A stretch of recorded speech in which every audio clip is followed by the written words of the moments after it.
हाय। कैसे हो आप लोग। पता है एक ना क्वेश्चन है ट्रिग्नोमेट्री का एक बेसिकली क्वेश्चन है। बहुत अच्छा क्वेश्चन लगा मुझे। अच्छा क्या लगा मतलब थोड़ा सा अच्छा लगा 10th क्लास के हिसाब से। फाइनली अच्छा ही था।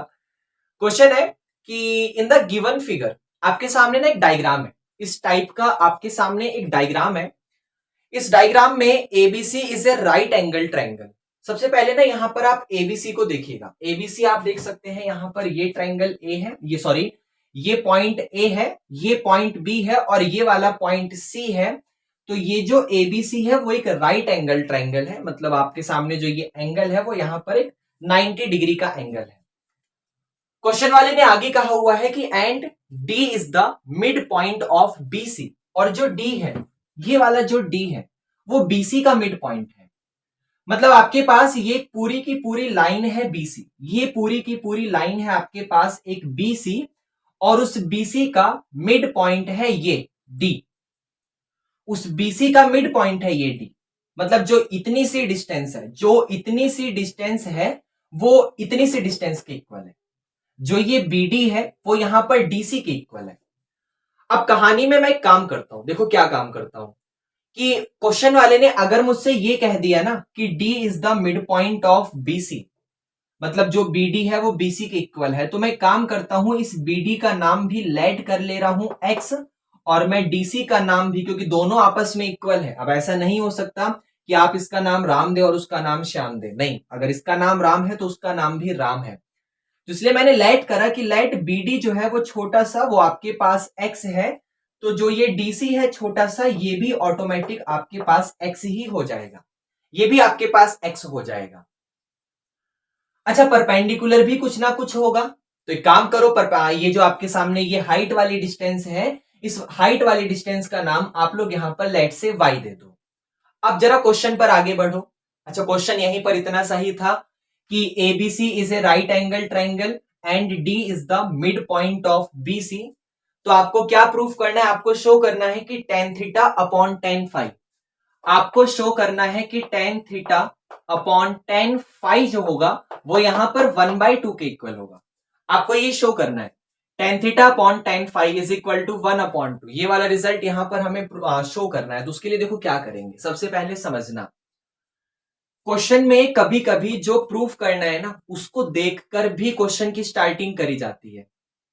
अब मुझे क्वेश्चन में जो प्रूफ करना है वहां पर टेन फंक्शन आ रहा है, मतलब यहां पर टेन थीटा आ रहा है, वहां पर टेन फाइव आ रहा है, क्योंकि बेसिकली आप देख सकते हैं यहां पर दो ट्राइंगल है।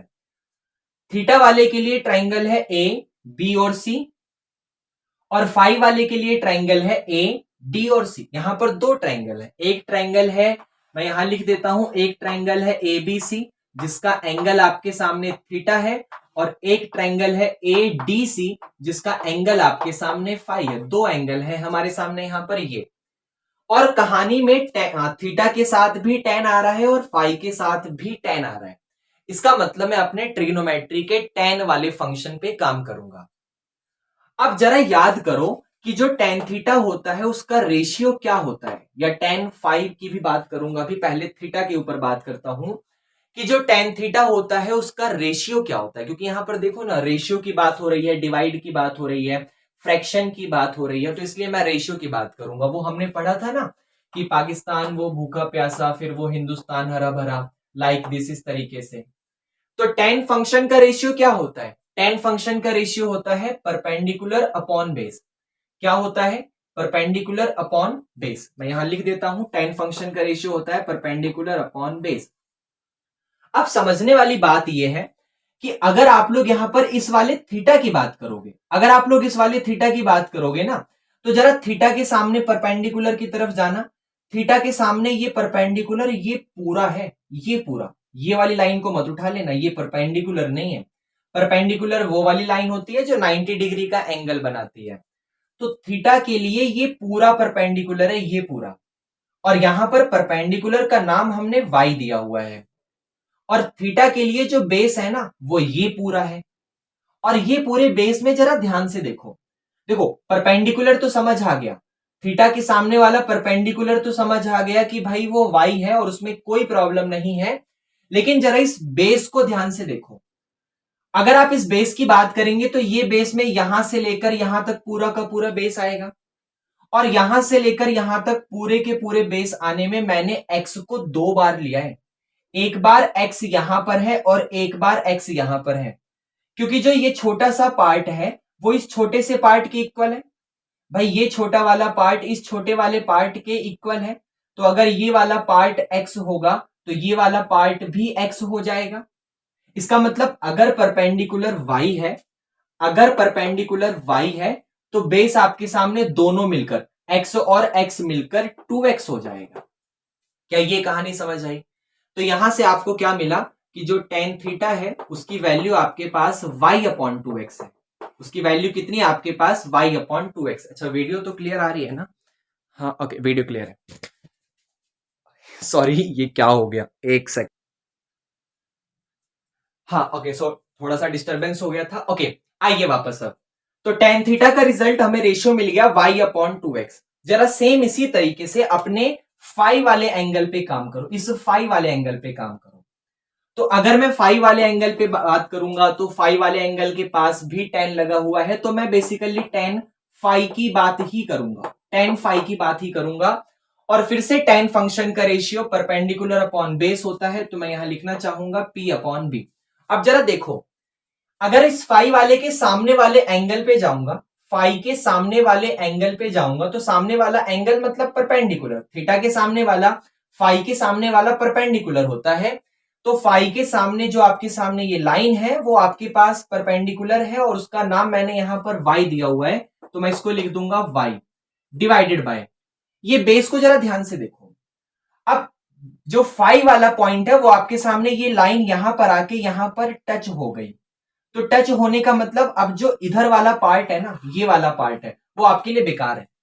इस वाले पार्ट की कोई जरूरत नहीं है, क्योंकि फाई के लिए जो ट्रायंगल है वो ऐसा कुछ है। फाई का जो ट्रायंगल है वो यहां पर ऐसा कुछ है, तो परपेंडिकुलर तो y है, नो प्रॉब्लम, परपेंडिकुलर तो y है, लेकिन बेस सिर्फ इतना सा बचा। फाई के लिए सिर्फ इतना सा बेस बचा, और इतने से बेस का नाम मैंने दिया हुआ है x। फाई के लिए बेस सिर्फ इतना सा बचा और इतने से बेस का नाम मैंने x दिया हुआ है, तो बेस आपके पास यहां पर x हो जाएगा। तो tan फाई का जो रेशियो है वो आपके सामने आ गया y अपॉन में x। ये आपको समझ आया?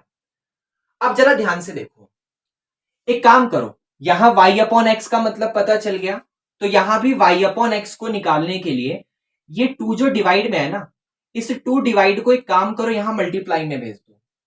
जो 2 यहां डिवाइड में है उसको एक काम करो यहां मल्टीप्लाई में भेज दो, तो y upon x, y upon x की जो वैल्यू आ गई वो 2 इधर मल्टीप्लाई में चला जाएगा, तो वो आपके पास यहां पर 2 tan थीटा आ गई। कितनी आ गई? 2 tan थीटा, क्योंकि यहां 2 डिवाइड से मल्टीप्लाई में चला गया, तो y अपॉन एक्स की वैल्यू 2 tan थीटा आ गई।